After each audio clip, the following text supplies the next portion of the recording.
Hey guys, welcome to Hart to Talk the podcast. I am the host and creator, Teresa Caesar. My intention for this podcast is to deliver to you wisdom, inspiration, and consciousness through solo episodes and conversations amongst insightful people. It is my greatest honor to bring to you talks that come from the heart.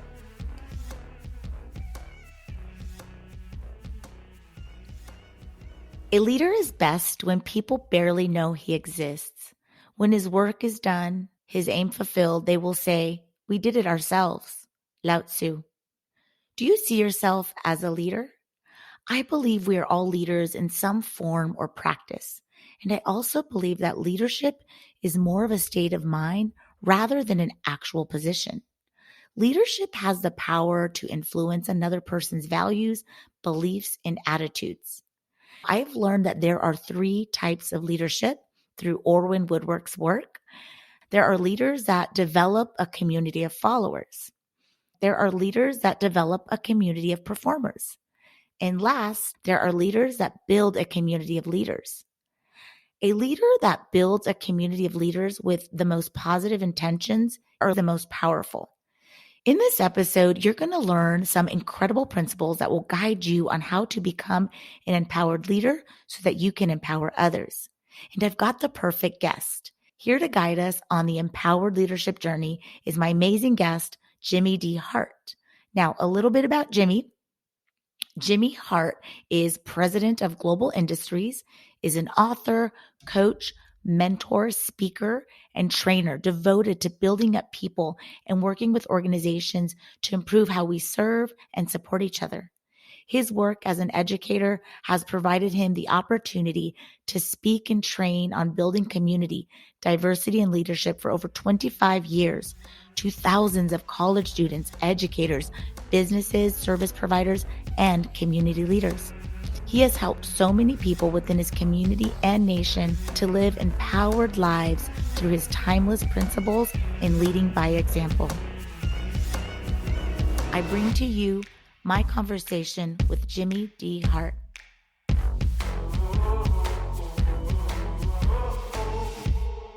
I've been working in the field of education for a little over 30 years. I started my service actually, though, when I was a 12-year-old student. I was in sixth grade. I would work with students one-to-one in the lower grades who were having challenging with reading. So I would do mentoring and help students with reading skills. Fast forward to today and 30 plus years later, it was that experience that would come full circle to impact me to decide to be a teacher. So I started teaching in Oklahoma back in the 90s. And from there, I started a family, moved to Tucson, have two children, have been in the field of education a long time. I've served as a classroom teacher. I served as a dropout prevention teacher, an athletic coach, assistant principal, and I've served as a district administrator.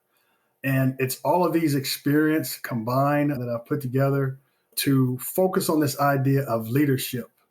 Something really interesting about leadership is we put so much energy into sometimes processes and products, and not enough time and energy into the people and how we function as individuals.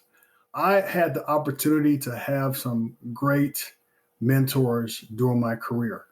And when I went back and reflected on those experiences, everything led back to dynamic leaders who focused on this idea of serving others, this idea of empowering others. I love that. What would you say your mission and purpose is? Mission and purpose, I'm constantly working to define that because it's constantly evolving.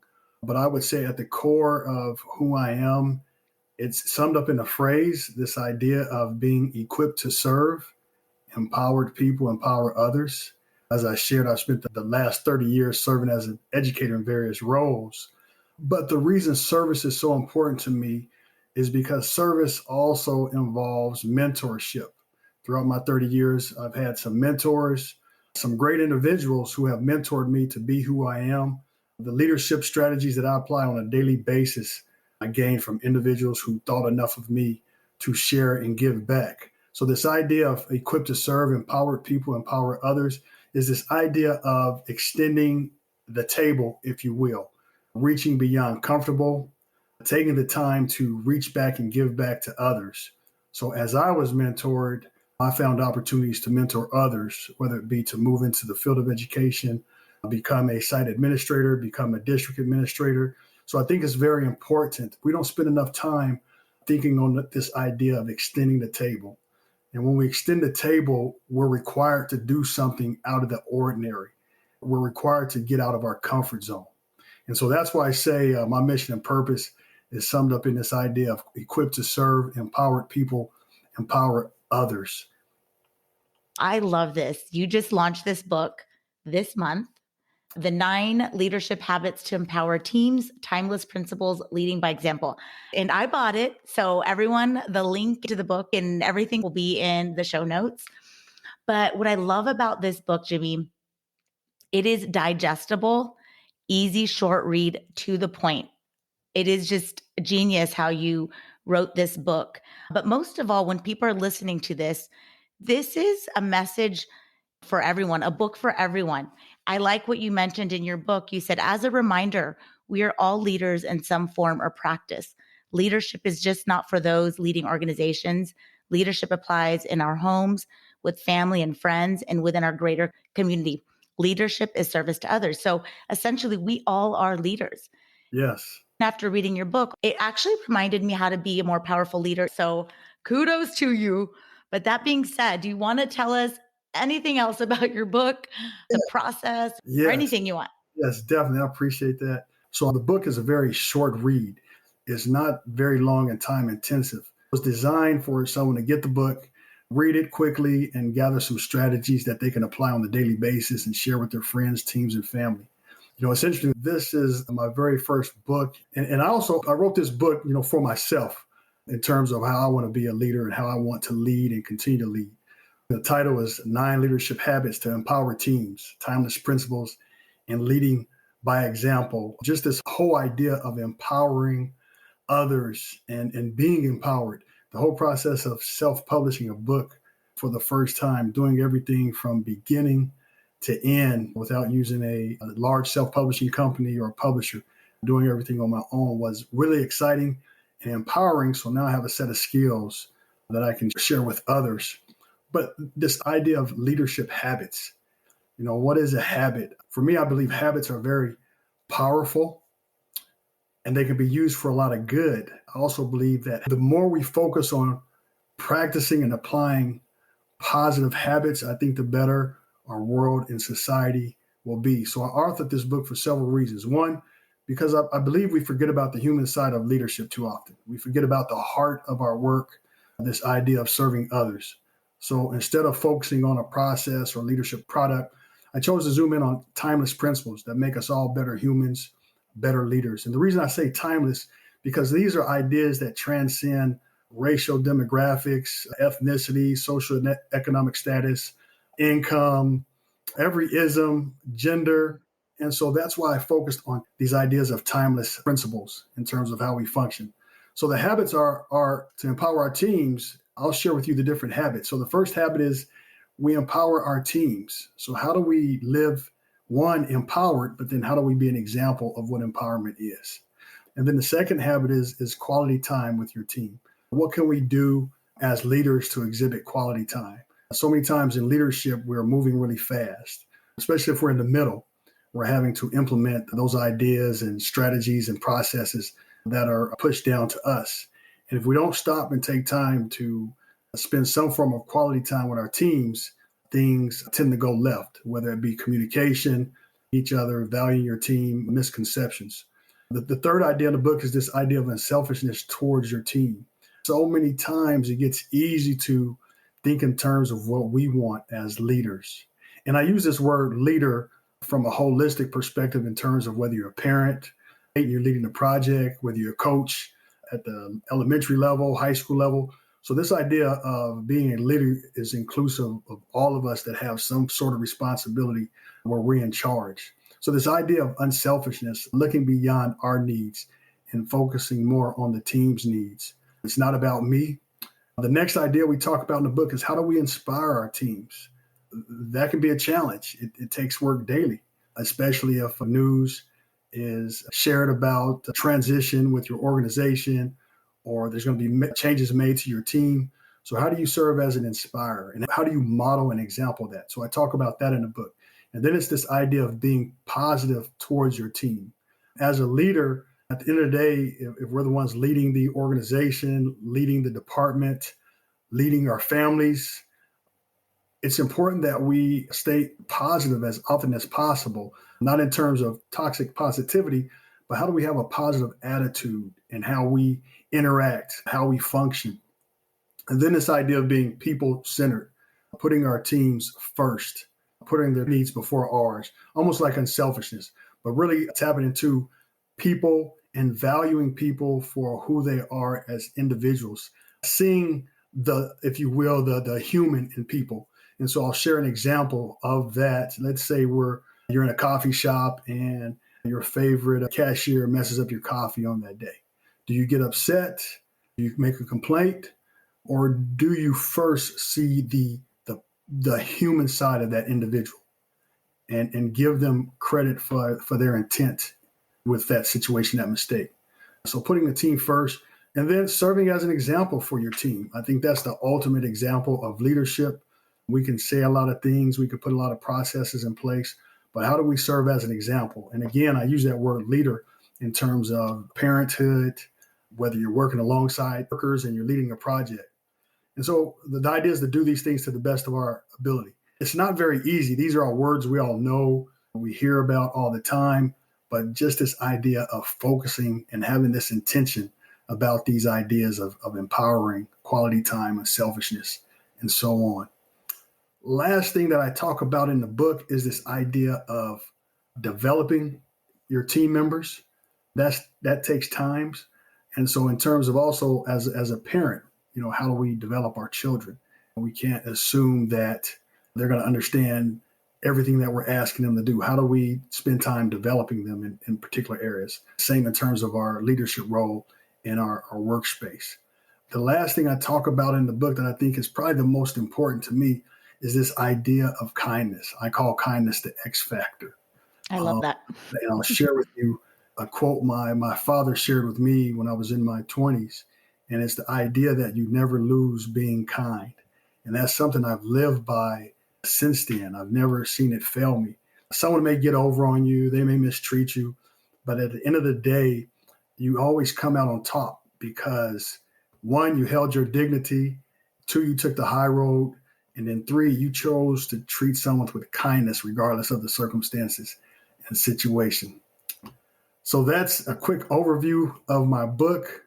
And like I share, it applies to whether you're in a formal leadership role, but it also applies to whether you're an informal leader or serving as a parent, team member, or coach. Thank you for what you put out into the world. I really think anybody listening could benefit. I know for me, it was very impactful and just a good reminder, almost providing a framework. You really laid it out so simple so that I can be like, wow, if I follow these 9 habits, I'm going to be an empowering leader. So that being said, we talk about empowered people, empower people. What does that statement mean to you? So it's this idea of giving your team the encouragement, confidence, and tools they need to succeed in taking control of their own life or circumstance, helping them, building their confidence, and putting them in a position where they can succeed. And so I circle back to this idea of how habits are powerful. So imagine if we get better at empowering others on a daily basis and empowering ourselves. We begin to create this cycle where our empowerment grows, one in how we function and how we practice empowering others. I love that. I feel super empowered. Was there any other topics or information that you want to say in extension to the book or really anything that you want to mention? Anyone can serve in a leadership role. It's hard work. And many times I'll say, I get it wrong. So what habits can we form on a daily basis that demonstrate leading by example? And I believe it's these ideas that I've put in this book. Not all inclusive of everything, but definitely strong ideas. And the last thing I'd like to just share here is this idea, although I don't state it in the book directly, is this idea of the power in receiving is giving.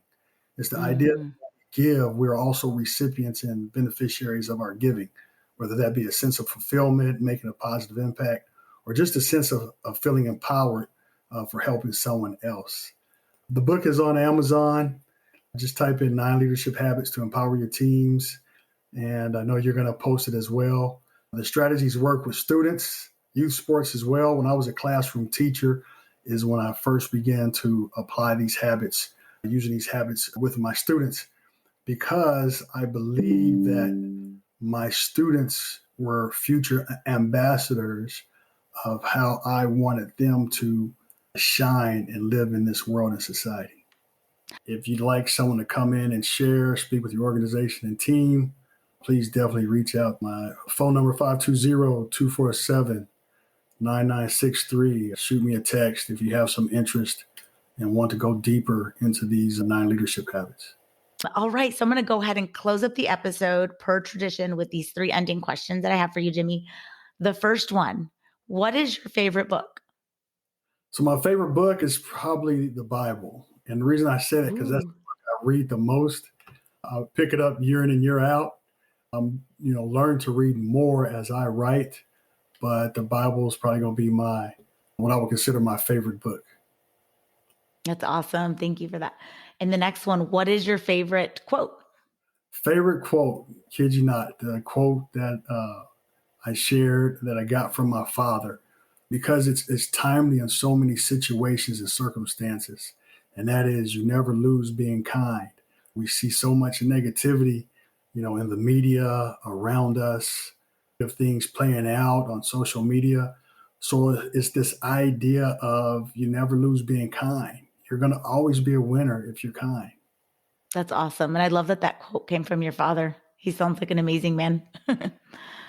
All right. And then the last question, what inspires you? What inspires me?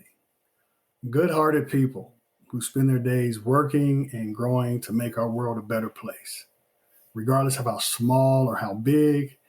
Just in a time in our society when so many messages echo, it's all about me. Those who generally focus on serving others inspires me. It's about sharing. It's about giving of yourself. And good-hearted people who want to make this world a better place. And sometimes we think that you have to be in some big position as a CEO or executive superintendent, but we all have the opportunity to model and exhibit good-hearted nature in any capacity we're in. And we've talked on kids a little bit and family. It starts at home. How do we practice it and model it at home? Because if we do it at home, then we're sending out future generations that are going to have this idea of good-heartedness and treating people with kindness and dignity. Thank you so much for tuning into this episode. Please download, rate, subscribe, and share this podcast. Also, be sure to visit my website at teresacaesar.com to check out my inspirational merch, connect to my social accounts, and much more. May you continue to be filled with wisdom, inspiration, and consciousness. Otherwise, friends, I will be back in 2 weeks for another episode of Hart to Talk.